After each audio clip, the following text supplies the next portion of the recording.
What it do? It's DOA. Got another episode of Putting It Together.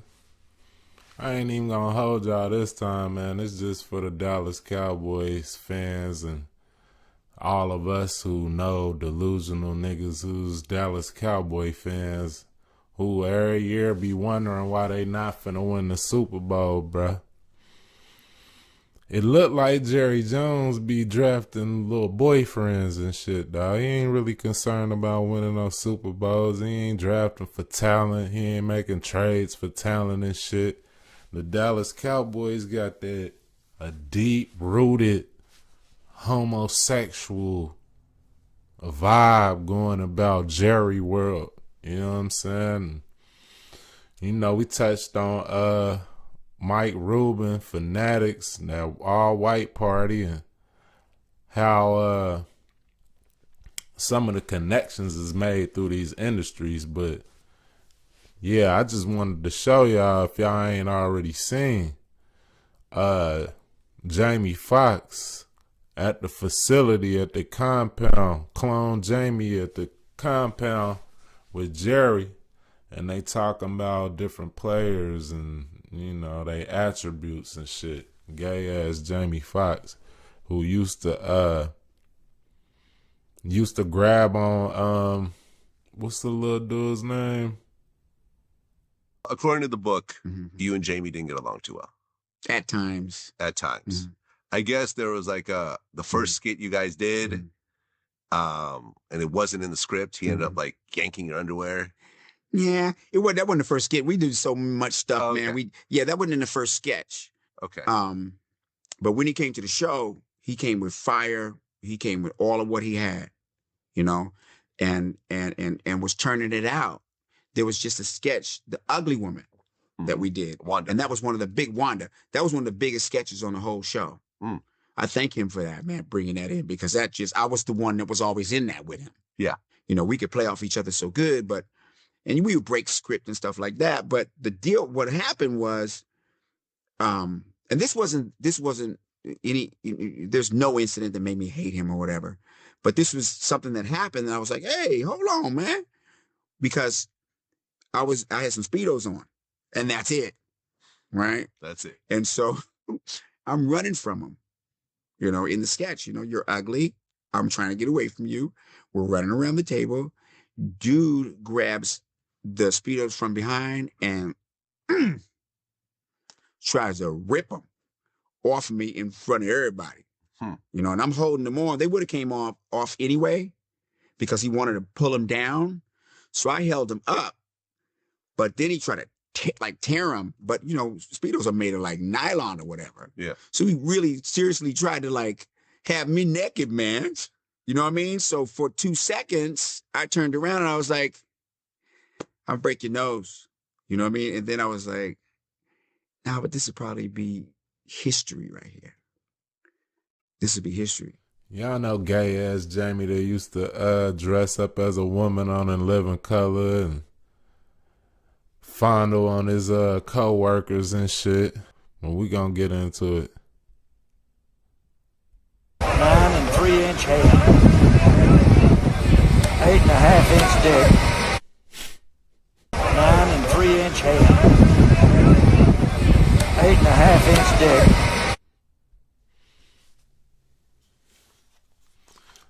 Yeah. So looked like Shanae was at the Dallas Cowboys practice facility shopping for a new boyfriend.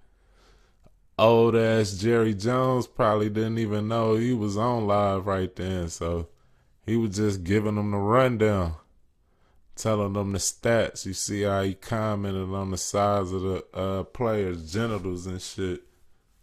Then Jamie cut real quick. And you know, the players, man, they gotta know this. Jerry, star player. Michael Parsons. When he was at Penn State, he was caught up in some weird homosexual hazing activities. We gonna get into that.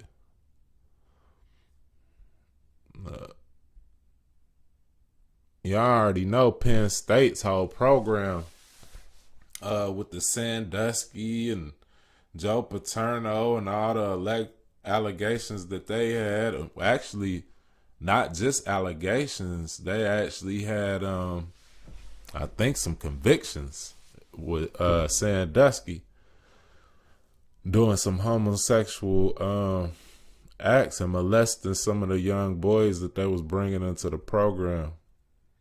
But here we go. It says, lawsuit says Penn State football players threatened to Sandusky teammates in hazing. So a former player filed a lawsuit, said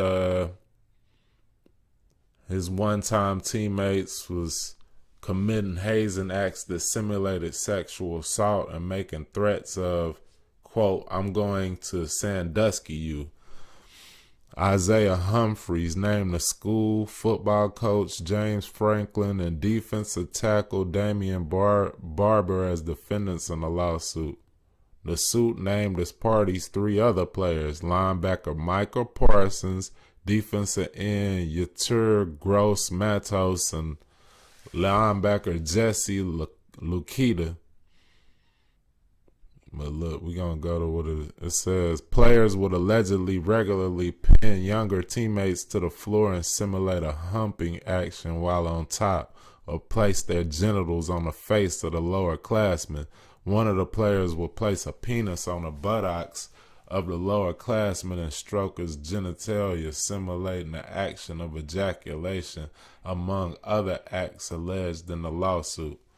And see, I heard that Michael Parsons was allegedly like broomsticking the players, like with a broomstick in the butt, you know what I'm saying, on some real gay shit. Ain't no telling what else they probably did, but that's just what I heard back when this shit happened, allegedly. It says Penn State was rocked by the Jerry Sandusky scandal in 2011 and 2012 when the former assistant coach to legendary head coach Joe Paterno was arrested and convicted for a string of sexual assaults against young boys. And, you know, this is a dude in Michael Parsons who was already known to be doing alleged homosexual acts, and then he's now the star of the Dallas Cowboys. And you know, a lot of these colleges, they just funneling these players into the NFL. That's what they there to do. And here's another Dallas Cowboy great, Ezekiel Elliott on the cover of Sports Illustrated posing nude. You know what I'm saying? Another. And then, yeah, there you go. But anyway, what else I had? Yeah.